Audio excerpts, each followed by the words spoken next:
Doctor Farooq Abdullah, Mehbooba Mufti, Sajjad Ghani loan, Syed Altaf Bukhari और रविंदर रैना, ये पांच नेता पांच दलों को रिप्रेजेंट करते हैं। इसमें बड़े दल बीजेपी, नेशनल कॉन्फ्रेंस, पीडीपी और उसके बाद जम्मू कश्मीर पीपुल्स कॉन्फ्रेंस, और नाम भूल रहा था, याद आ गया, विकार रसूल, कांग्रेस के प्रदेश अध्यक्ष। उसके अलावा अन्य कई और दल हैं जिन दलों के ऊपर अलग अलग नेता उन दलों के साथ जुड़े हुए हैं। इन सभी नेताओं से एक सीधा, साधारण, सरल सा सवाल, आप लोगों को जम्मू कश्मीर के स्टूडेंट्स की याद उस दिन आई थी जब Jammu Kashmir service selection board ने एग्जाम का कैलेंडर निकाला था, और उस एग्जाम के कैलेंडर के निकालने के बाद स्टूडेंट्स ने जब एजिटेट करना शुरू किया और उन्होंने कहा एप्टेक से इम्तिहान मत करवाइए, अगर आप करवाएंगे तो हम आंदोलन करेंगे। आंदोलन करने के लिए स्टूडेंट्स सड़कों के ऊपर उतरे।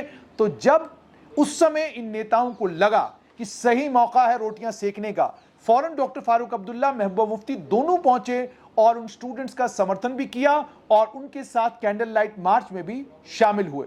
सज्जाद गनी लोन ने भी ट्विटर के जरिए उनको समर्थन दिया। मोहम्मद सिफ तारगामी ने भी स्टूडेंट्स के बारे में बोला।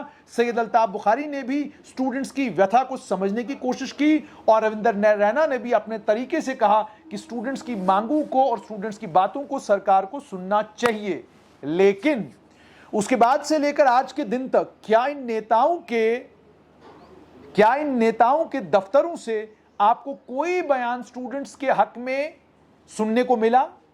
क्या आपने कहीं सुना कि डॉक्टर फारूक अब्दुल्ला केंद्रीय गृह मंत्री अमित शाह से मिले और उनको कहा कि स्टूडेंट्स की रिक्रूटमेंट को लेकर जम्मू कश्मीर में कुछ इश्यूज हैं, उन इश्यूज को रिजॉल्व करिए और जल्द से जल्द रिक्रूटमेंट को शुरू करवाइए, उस रिक्रूटमेंट को मुकम्मल करिए? क्या आपने सुना? क्या आपने सुना कि महबूबा मुफ्ती ने कोई बयान दिया हो या कोई एक हैंडआउट, कोई एक प्रेस नोट निकाला हो जिसमें उन्होंने सरकार से ये रिक्वेस्ट की हो, ये गुजारिश की हो कि स्टूडेंट्स के कैरियर को और उनके फ्यूचर को ध्यान में रखते हुए Jammu Kashmir service selection board को और सरकार को बैठकर सोचना चाहिए कि हम किस तरीके से जल्दी स्टूडेंट्स के जो इम्तिहान हो चुके हैं उनके रिजल्ट डिक्लेयर करेंगे और जो इम्तिहान नहीं हुए उन इम्तिहानों को करवाएंगे, और जो मामले कोर्ट में हैं उन मामलों में कोर्ट के सामने जाएंगे और कोर्ट से गुजारिश करेंगे कि आप इन मामलों को प्रीपोन करें, जल्दी से इन मामलों को सुने ताकि इन मामलों का निपटारा हो और स्टूडेंट्स का सिलेक्शन प्रोसेस मुकम्मल हो। क्या आपने सुना? बिल्कुल नहीं। क्या रविंदर रैना को कभी आपने वीडियो बनाकर ये कहते हुए सुना कि मैं आह्वान करता हूं, गुजारिश करता हूं लेफ्टिनेंट गवर्नर मनोज सिन्हा से कि स्टूडेंट्स बहुत परेशान हैं, बहुत बड़ी तादाद है स्टूडेंट्स की, 2 लाख 2.5 लाख स्टूडेंट्स हैं जिन स्टूडेंट्स ने अकाउंट असिस्टेंट फाइनेंस हो या जेई सिविल जल शक्ति हो या बाकी Jammu Kashmir service selection board के इम्तिहानों में बैठना है, आप 2 स्टेप पीछे जाइए, आप एप्टेक को विड्रॉ कीजिए और इन स्टूडेंट्स को किसी और एजेंसी को लाकर इन स्टूडेंट्स के इस रिक्रूटमेंट प्रोसेस को मुकम्मल कीजिए। आपने ये भी नहीं सुना होगा। क्या आपने सज्जाद गनी लोन को ट्विटर के ऊपर ट्वीट करते हुए सुना? क्या आपने अल्ताफ बुखारी के दफ्तर से या उनके खुद के मुंह से ये सुना कि वो स्टूडेंट्स को लेकर, जम्मू कश्मीर के नौजवानों को लेकर परेशान हैं? आपने बिल्कुल नहीं सुना। तो फिर क्या वजह है कि अगर आप ट्विटर के ऊपर देखें तो इन नेताओं के लिए आप सक्रिय हैं, फेसबुक के ऊपर इन नेताओं के सबसे बड़े समर्थक आप हैं, और सोशल मीडिया का कोई भी चैनल हो, कोई भी माध्यम हो, हर माध्यम में इन नेताओं को नेता आप बनाते हैं। इन नेताओं को कल मुख्यमंत्री या मंत्री आप बनाएंगे, इन नेताओं की महफिलों को आप सजाएंगे, इन नेताओं के कार्यक्रमों को आप बनाते हैं, इन नेताओं के कार्यक्रमों को कामयाब आपकी प्रेजेंस ही बनाती है। आप ना हो तो इनके सारे के सारे मंसूबे धरे के धरे रह जाएं। आपका दिमाग इनको कामयाब करता है, आपकी सोच इनको कामयाब करती है। 90% इन नेताओं का काम रुक जाएगा, ये घर के बाहर भी नहीं निकल पाएंगे अगर युवा, अगर आप स्टूडेंट्स, अगर आप नौजवान इनका साथ देना, इनका समर्थन देना बंद करेंगे। ये वीडियो जो लोग देख रहे हैं, इस वीडियो में किसी नेता को लेकर अगर मैंने कुछ बोला उस पर आपत्ति किसको होगी? नेता को नहीं होगी, नेता के बेटे को नहीं होगी, चाचे को नहीं होगी, मामे को नहीं होगी, ताए को नहीं होगी, फुफड़ को नहीं होगी, किसी घर के रिश्तेदार को नहीं होगी, आपको होगी।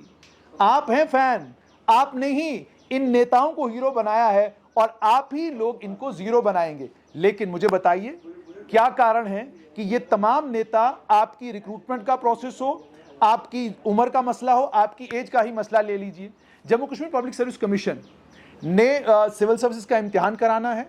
यहां रिक्रूटमेंट की एज 32 साल जनरल कैटेगरी के लिए और रिजर्व कैटेगरीज में 35 साल।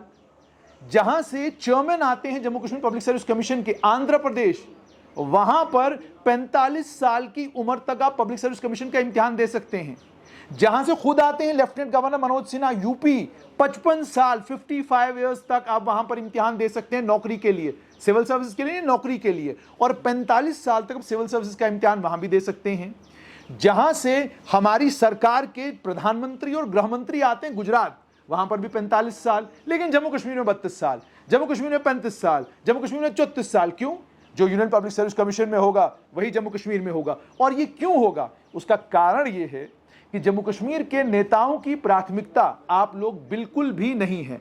और ये बात मैं वसूख के साथ कह रहा हूं। उसका कारण क्या, मैं आपको बताता हूं। आप कश्मीर के नेताओं की प्राथमिकता तब होंगे जब आप मारे जाएंगे। अगर आप मारे जाते हैं, अगर आप आतंकवादियों के समर्थक हैं, आतंकवादियों के समर्थक नहीं हैं, अगर आतंकवादियों की गोली से आप मारे गए या किसी और कारणवश आपकी मौत हो गई, मैं आई एम सॉरी कि मैं मौत का लफ्ज इस्तेमाल कर रहा हूं, बट मेरे पास उसके अलावा कोई और शब्द नहीं है। यही राजनीति है जम्मू कश्मीर की। तो कश्मीर के सभी नेता एक जुबान में बोलना शुरू करेंगे, युवाओं के साथ जोर जबरदस्ती हो रही है, युवाओं के साथ ये किया जा रहा है, युवाओं के साथ वो किया जा रहा है, यूथ परेशान है, यूथ डिसअपॉइंटेड है। कभी आपने नेताओं को यूथ डिसअपॉइंटेड है क्योंकि नौकरियां वक्त पर नहीं लग रही है, ये आपने सुना? वो फिजियोथेरेपिस्ट जिन्होंने Jammu Kashmir service selection board का इम्तिहान पास किया था और उसके बाद जब वो अपनी सिलेक्शन लिस्ट लेकर डिपार्टमेंट में पहुंचे, डिपार्टमेंट कहता भाई साहब आप कहां से आ गए, आप तो थे ही नहीं, आप तो हो ही नहीं। उन्होंने कहा भाई हम क्यों नहीं है? उन्होंने कहा आपकी सिलेक्शन जरूर हुई है पर आपकी तो पोस्टें हमारे पास है ही नहीं। फाइनेंस डिपार्टमेंट के वो बेचारे ऑडिटर, सिलेक्शन हुई, सिलेक्शन के बाद वो लोग पहुंचे फाइनेंस डिपार्टमेंट के पास, डिपार्टमेंट कहता आप कहां से आए, ये पोस्टें तो है ही नहीं हमारे पास, इन पोस्ट जब ये पोस्टें हैं ही नहीं तो आप कहां से आ गए। उसके अलावा बहुत सारी ऐसी और सिलेक्शंस हैं जो कोर्ट में हैं, बहुत सारी ऐसी और सिलेक्शंस हैं जिन सिलेक्शंस के बाद कहा गया कि जी रिक्रूटमेंट रूल्स तो है ही नहीं। और परसों एक और कहानी सुनने को मिली कि भाई जब तक फाइनेंस डिपार्टमेंट की कंकरेंस नहीं मिलती आप पोस्ट को, एसएसबी को रेफर नहीं करेंगे। अच्छा, अब जाके आपको याद आया कि आपको रिक्रूटमेंट रूल्स बनाने हैं जब आपने ऑलरेडी पोस्ट रेफर की हुई है। और आप तो ये भी जानते हैं सरकार पोस्टें रेफर करती है जेकेएसएसबी को, जेकेएसएसबी विड्रॉ करके भेजती है सरकार को, सरकार फिर भेजती है जेकेएसएसबी को, फिर जेकेएसएसबी से वापस जाता है सरकार के पास। इम्तिहान तो हो ही नहीं रहे। और आप जानते हैं ना मामला कोर्ट के अधीन है। क्या किसी एक राजनीतिक दल ने, क्योंकि जाहिर सी बात है आप स्टूडेंट्स हैं और मैं खुद एक मिडिल क्लास परिवार से आता हूं, मुझे मालूम है जब आप जम्मू आते हैं और एक किराए के मकान में रहते हैं और उस किराए के मकान में रहकर आप अपने इम्तिहान की तैयारी करते हैं तो कितना मुश्किल है इम्तिहान की तैयारी करना और कितना ज्यादा पैसा आपका खर्च होता है। इसकी अंडरस्टैंडिंग है मुझे। नेताओं को इसकी अंडरस्टैंडिंग कैसे होगी? आपको यह भी याद होना चाहिए फायर एंड इमरजेंसी सर्विस की रिक्रूटमेंट को लेकर पिछले दिनों पूर्व मुख्यमंत्री महबूबा मुफ्ती ने कुछ थोड़े बहुत आंसू बहाए, याद ही नहीं रहा उनको। 2013 में मैडम आपने शुरू की थी रिक्रूटमेंट और स्क्रैप करनी पड़ी थी, फिर दोबारा आपने एक बार की थी, फिर दोबारा स्क्रैप करनी पड़ी थी और उसके बाद तीसरी बार रिक्रूटमेंट हुई, धड़ल्ले से ऐसे रातों रात सबको क्या कहते हैं लगा दिया गया। वो स्टूडेंट्स पूरे प्रमाण लेकर, पूरे एविडेंस लेकर, कभी कहीं, कभी प्रेस क्लब के बाहर, कभी कहीं, कभी धूप में, कभी महाराजा हरि सिंह पार्क के बाहर बैठकर, कभी धूप में, कभी बारिश में, लेफ्टिनेंट गवर्नर साहब सुनिए, इंक्वायरी ऑर्डर करिए, इंक्वायरी ऑर्डर करिए। कुछ नहीं हो रहा। इंक्वायरी ऑर्डर हुई है, अभी तक इंक्वायरी का कोई नतीजा नहीं निकला है। तो कुल मिलाकर बात यहां पर आकर ठहरती है, अगर इन नेताओं को आपकी फिक्र नहीं, अगर इन नेताओं के लिए आप एक कमोडिटी हैं जिस कमोडिटी का इस्तेमाल ये अपनी राजनीति के लिए करते हैं, अगर इन नेताओं को आपकी चिंता तब होती है जब आपको पुलिस धर के ले जाती है या आप पे पीएसए लगता है या आपको जेल भेजा जाता है, तब जाकर आप इनकी पॉलिटिकल कमोडिटी बनते हैं। क्यों पॉलिटिकल कमोडिटी आप तब बनते हैं? क्योंकि अब आप एलिजिबल हो गए, क्वालिफाइड हो गए, अब नेता आपके बारे में बात करेगा क्योंकि ये पॉलिटिकल नैरेटिव उस नेता को सूट करता है। क्या सूट करता है? कि जनाब मैं तो बच्चा जेल चला गया, अब मैं रोऊंगा धोऊंगा, लोगों के बीच में रोना धोना करूंगा, लोगों की सिंपैथी होगी और लोग कहेंगे वाह क्या नेता है। देखिए जब मेरा बेटा जेल गया था तो यही थे जो मेरे साथ खड़े थे। उसके बाद ये भी, अब आप आइए जम्मू संभाग के हमारे नेताओं को लेकर। जम्मू संभाग के नेता शोर तो बहुत करते हैं, लेकिन यह सच्चाई है कि जम्मू संभाग के नेताओं के शोर के बावजूद पब्लिक सर्विस कमीशन में उम्र नहीं बढ़ी स्टूडेंट्स की, Jammu Kashmir service selection board इम्तिहान नहीं करा रहा, एप्टेक की जगह किसी और से इम्तिहान कराने के लिए तैयार नहीं, मामला कोर्ट में, और जब तक निपटारा नहीं होगा तब तक रिक्रूटमेंट आगे नहीं बढ़ेगी। और उसके बाद एक और चीज, अब आज के दिन आराम से बैठकर ये सोचिएगा कि जब आप जर्नलिस्टों को गालियां देते हैं, जब आप समाज सेवकों को गालियां देते हैं, जब आप सिस्टम में बैठे हुए बाकी सब लोगों को गालियां देते हैं, आप सही करते हैं गलत? आप गलत करते हैं।